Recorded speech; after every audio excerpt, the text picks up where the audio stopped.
नमस्कार दोस्तों, 5 मई की ताज़ा तहरीन खबरों में आपका स्वागत है। चलिए नजर डालते हैं आज की हेडलाइंस पर। देश में पिछले 24 घंटे में 72 लोगों की मौत, 42,000 से ज्यादा संक्रमित मरीज। दूसरे राज्यों से आ रहे यात्रियों का ट्रेन किराया देगी नीतीश सरकार, अलग से 500 रुपए भी देगी। प्रियंका गांधी का सरकार से सवाल, नमस्ते ट्रेन पर 100 करोड़ खर्च किए तो फिर मजदूरों के लिए मुफ्त रेल यात्रा क्यों नहीं। हरियाणा में शराब ठेकेदारों ने दुकान खोलने से किया इनकार, सरकार के सामने रखी ये मांग। श्रमिकों से किराया लेने पर सोनिया ने मोदी सरकार को घेरा, कहा अब कांग्रेस की इकाइयां उठाएंगी खर्चा। मजदूरों के टिकट पर घमासान, रेलवे के लेटर में किराया वसूलने का आदेश। मुस्लिम विरोधी पोस्टर पर यूएई सख्त, 3 और भारतीयों की नौकरी से छुट्टी। स्वास्थ्य मंत्री बोले, मेरे निजी विचार है कि दिल्ली सरकार दे कम से कम छूट। सोनिया गांधी के बाद तेजस्वी यादव का भी ऐलान, 50 ट्रेनों का किराया आरजेडी देने को तैयार। सड़क पर चल रही मजदूर महिला को लेकर बॉलीवुड डायरेक्टर ने किया ट्वीट, बोले सालों साल नहीं भूलेंगे ऐसा दृश्य। पहली बड़ी खबर, देश में पिछले 24 घंटों में 72 लोगों की मौत, 42,000 से ज्यादा लोग हुए संक्रमित। देश में संक्रमित मरीजों की संख्या दिन बर दिन बढ़ती ही जा रही है। अब तक इस जानलेवा संक्रमण के करीब 42,000 मामले सामने आ चुके हैं। स्वास्थ्य मंत्रालय के ताज़ा आंकड़ों के मुताबिक अब तक 42,533 लोग संक्रमित हो चुके हैं। वहीं 1,373 लोगों की मौत भी हो चुकी है। हालांकि 11,707 लोग ठीक भी हुए हैं। बड़ी बात तो ये है कि पिछले 24 घंटों में 72 लोगों की मौत हुई है।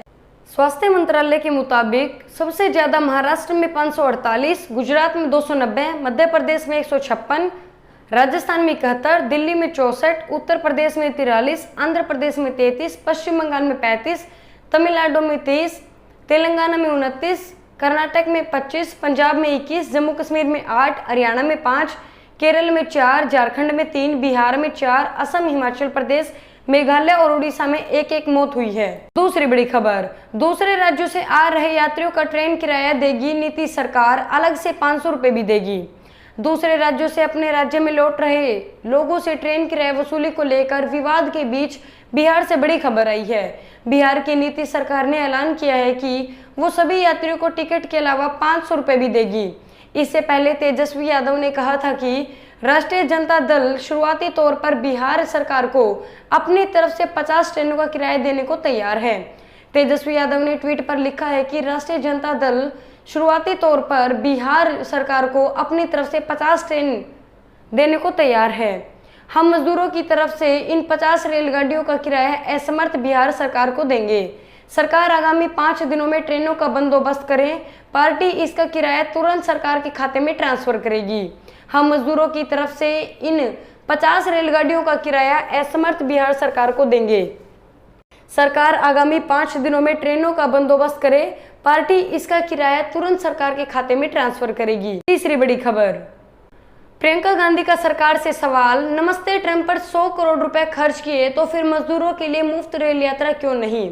कांग्रेस महासचिव प्रियंका गांधी वाड्रा ने प्रवासी श्रमिकों से रेलवे द्वारा कथित तौर पर किराए लिए जाने को लेकर सोमवार को सरकार पर निशाना साधा है। प्रियंका गांधी ने सवाल किया है कि जब नमस्ते ट्रंप कार्यक्रम पर 100 करोड़ रुपए खर्च किए जा सकते हैं तो फिर संकट के समय मजदूरों को मुफ्त रेल यात्रा की सुविधा उपलब्ध क्यों नहीं करवाई जा सकती। प्रियंका गांधी ने ट्वीट किया, मजदूर राष्ट्र निर्माता है मगर आज वे दर दर की ठोकरें खा रहे हैं। यह पूरे देश के लिए आत्म पीड़ा का कारण है। प्रियंका ने सवाल किया, जब हम विदेश में फंसे भारतीय नागरिकों को हवाई जहाज से निःशुल्क वापस लेकर आ सकते हैं, जब नमस्ते ट्रंप कार्यक्रम में सरकारी खजाने से 100 करोड़ रुपए खर्च कर सकते हैं, जब रेल मंत्री पीएम केयर्स को कोष में 151 करोड़ रुपए दे सकते हैं, तो फिर मजदूरों को आपदा की इस घड़ी में निःशुल्क रेल यात्रा की सुविधा क्यों नहीं दे सकते। चौथी बड़ी खबर, हरियाणा में शराब ठेकेदारों ने दुकान खोलने से किया इनकार, सरकार के सामने रखी ये मांगे। देश भर में आज से जारी लॉकडाउन 3 के मद्देनजर कुछ छूट दी गई है। ऐसी ही एक छूट शराब की बिक्री को लेकर दी गई है। केंद्र सरकार के आदेश के बाद आज से देश भर में शराब की बिक्री तीनों जोन में शुरू हो गई है। हालांकि हरियाणा में शराब कारोबारियों ने शराब की दुकानें खोलने से इनकार कर दिया है। हरियाणा में राज्य सरकार और शराब कारोबारियों में विवाद हो गया है। दरअसल शराब ठेकेदारों ने लाइसेंस फीस देने से मना कर दिया है। शराब कारोबारियों ने कहा था कि कोरोना क्राइसिस के दौर में सरकार हमसे उतनी ही लाइसेंस फीस ले जितना शराब बिके, क्योंकि इस वक्त ज्यादा बिक्री नहीं होगी। इस बात को लेकर हरियाणा सरकार और ठेकेदारों में ठन गई। सरकार ने ठेकेदारों की बात नहीं मानी, जिसके बाद उन्होंने आज शराब की दुकानें नहीं खोलने का फैसला किया। पांचवी बड़ी खबर, श्रमिकों से किराए लेने पर सोनिया ने मोदी सरकार को घेरा, कहा अब कांग्रेस की इकाइयां उठाएगी खर्चा। कांग्रेस अध्यक्ष सोनिया गांधी ने श्रमिकों की घर वापसी के लिए उनसे लिए जा रहे किराए पर सवाल उठाते हुए मोदी सरकार को घेरा है। वहीं कांग्रेस नेता राहुल गांधी ने भी इसको लेकर अपने ऑफिशियल ट्विटर अकाउंट से ट्वीट किया है। राहुल गांधी ने ट्वीट करते हुए लिखा, एक तरफ रेलवे दूसरे राज्यों में फंसे मजदूरों से टिकट का भाड़ा वसूल रही है, वहीं दूसरी तरफ रेल मंत्रालय पीएम केयर फंड में 151 करोड़ रुपए का चंदा दे रही है। जरा ये गुत्थी सुलझाइए। वहीं सोनिया गांधी ने अपने बयान में कहा है कि जब विदेशों से भारतीयों को निःशुल्क लाया जा सकता है, गुजरात में एक कार्यक्रम में ट्रांसपोर्ट और खाने पीने में 100 करोड़ रुपए खर्च किया जा सकता है, रेल मंत्रालय प्रधानमंत्री के कोरोना फंड में 151 करोड़ रुपए दे सकता है, तो फिर श्रमिकों के किराए का खर्चा क्यों नहीं उठा सकता। छठी बड़ी खबर, मजदूरों के टिकट पर घमासान, रेलवे के लेटर में किराया वसूलने का आदेश। लॉकडाउन में फंसे मजदूरों की घर वापसी के लिए महाभारत छिड़ गई है। कांग्रेस समेत कई विपक्षी दल केंद्र सरकार पर मजदूरों से किराए लेने की आलोचना कर रहे हैं। मजदूरों के लिए श्रमिक ट्रेन के नाम से स्पेशल ट्रेनें चलाई गई है, जिसके किराए पर पूरा घमासान छिड़ा हुआ है। राजनीतिक बयानबाजी के बीच रेलवे का वो लेटर सामने आया है, जिसमें राज्य सरकारों से कहा गया है कि वो यात्रियों से टिकट का पैसा ले और वो वापस रेलवे को पैसा दे। 2 मई को इस लेटर में रेलवे मंत्रालय ने प्रवासी मजदूरों, श्रद्धालुओं, यात्रियों, छात्रों और अलग अलग जगह लॉकडाउन में फंसे लोगों के लिए विशेष ट्रेन व्यवस्था की बात की है। लेटर में कहा गया है कि जिस राज्य से भी ये ट्रेन विशेष छूटेंगी, राज्य सरकार की तरफ से उपलब्ध कराई गई लिस्ट के हिसाब से रेलवे टिकट छापेगा और राज्य सरकार को देगा। इसके बाद ये टिकट स्थानीय प्रशासन यात्रियों को देकर उनसे किराया वसूलेंगे और पैसा रेलवे को सौंपा जाएगा। सातवीं बड़ी खबर, मुस्लिम विरोधी पोस्ट यूएई सख्त, 3 और भारतीय की नौकरी से छुट्टी। यूएई में सोशल मीडिया पर इस्लामोफोबिया से जुड़े पोस्ट करने को लेकर 3 भारतीयों को नौकरी से निकाल दिया गया है या उन्हें सस्पेंड कर दिया गया है। इससे कुछ दिन पहले ही यूएई के भारतीय राजदूत ने प्रवासी भारतीयों को कड़ी हिदायत दी थी कि वे सोशल मीडिया पर किसी भी तरह के भड़काऊ पोस्ट ना करें। गल्फ न्यूज की रिपोर्ट के मुताबिक सोशल मीडिया की पोस्ट को लेकर यूएई में रह रहे करीब आधा दर्जन भारतीयों के खिलाफ कार्रवाई हुई है। अब इस सूची में 3 अन्य भारतीयों का नाम भी जुड़ गया है। इन 3 भारतीयों के नाम है chef Rawat, Rohit, store keeper Sachin Kinnigoli और एक कैश कैस्टोडियन, जिनकी पहचान एम्प्लॉयर की ओर से जाहिर नहीं की गई है। 8वीं बड़ी खबर, स्वास्थ्य मंत्री बोले, मेरे निजी विचार है कि दिल्ली सरकार से कम छूट।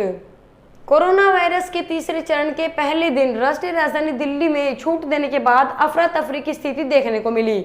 इस बीच केंद्रीय स्वास्थ्य मंत्री हर्षवर्धन ने कहा है कि मेरी राय में दिल्ली सरकार को कोरोना वायरस से निपटने के लिए कई उपाय और कम से कम छूट या रियायत देनी चाहिए। उन्होंने जोर दिया है कि ये मेरे निजी विचार है। स्वास्थ्य मंत्री ने संवाददाताओं से कहा, दिल्ली की स्थिति पर टिप्पणी करना मेरे लिए सही नहीं है, क्योंकि इसे राजनीतिक बयान माना जा सकता है। हर्षवर्धन ने कहा, मेरे व्यक्तिगत तौर पर मानना है कि दिल्ली देश के कुछ उन राज्यों में से एक है जहां कोरोना महामारी से निपटने के लिए सख्त कदम उठाने की जरूरत है। उन्होंने कहा, न्यूनतम रियायत देनी चाहिए, जबकि गृह मंत्रालय ने विस्तृत दिशा निर्देश दिए हैं। हर राज्य को कोरोना वायरस को लेकर अपनी स्थिति को देखते हुए फैसला लेना चाहिए। 9वीं बड़ी खबर, सोनिया गांधी के बाद तेजस्वी यादव का भी ऐलान, 50 ट्रेनों का किराया आरजेडी देने को तैयार। प्रवासी भारतीयों को उनके घर पहुंचाने का मुद्दा का अब राजनीति रंग लेना शुरू कर दिया है। दरअसल इसकी शुरुआत प्रवासियों से किराए लिए जाने के मामले में हुई और विपक्ष के नेताओं ने सरकार को घेरना शुरू कर दिया। उनका कहना था कि संकट के इस घड़ी में जो प्रवासी मजदूर है, खुद ही आर्थिक संकट से जूझ रहे हैं, ऐसे में उनसे किराया लेना ठीक नहीं है। इसी बीच कांग्रेस अध्यक्ष सोनिया गांधी ने ऐलान कर दिया है कि पार्टी प्रवासियों का किराया खुद ही वहन करेगी। लेकिन अब इस मामले में आरजेडी नेता तेजस्वी यादव भी पीछे नहीं रहना चाहती है। उन्होंने ऐलान किया है कि राष्ट्रीय जनता दल बिहार सरकार को अपनी तरफ से 50 ट्रेनों का किराया देने को तैयार है। 10वीं बड़ी खबर, सड़क पर चल रही मजदूर महिला को लेकर बॉलीवुड डायरेक्टर ने किया ट्वीट, बोले सालों साल नहीं भूलेगा ये दृश्य। पूरे देश में लगे लॉकडाउन के बीच दिल्ली और मुंबई जैसे क्षेत्रों में रह रहे मजदूर वर्ग को पैदल ही अपने घर जाना पड़ा। इसे लेकर हाल ही में बॉलीवुड के मशहूर डायरेक्टर अनुभव सिन्हा ने ट्वीट किया है, जो खूब वायरल हो रहा है। अपने ट्वीट में उन्होंने लिखा है कि वो जो एक स्ट्रोलर लेकर जाने कहां तक पैदल हाईवे पर चली जा रही है, सालों साल नहीं भूलेगा ये दृश्य। अपने ट्वीट में अनुभव सिन्हा ने आगे लिखा कि अगर निराला जी होते तो इस पर भी एक कविता लिख देते। अनुभव सिन्हा के इस ट्वीट को लेकर लोग खूब कमेंट कर रहे हैं। अनुभव सिन्हा ने अपने ट्वीट में लिखा, वो जो एक औरत अपने दाएं हाथ में अपनी बच्ची और बाएं हाथ में एक स्ट्रोलर लेकर जाने कहां से कहां तक पैदल हाईवे पर चली जा रही है, सालों साल नहीं भूलेगा ये दृश्य। निराला जी आज होते तो सड़क की इस औरत पर भी एक कविता लिखते शायद।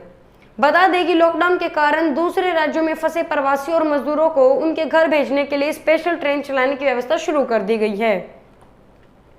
दोस्तों, इस वीडियो को लेकर आपके क्या विचार है, कमेंट करके बताएं। वीडियो को लाइक और शेयर करें और चैनल को जरूर सब्सक्राइब कर लें। धन्यवाद।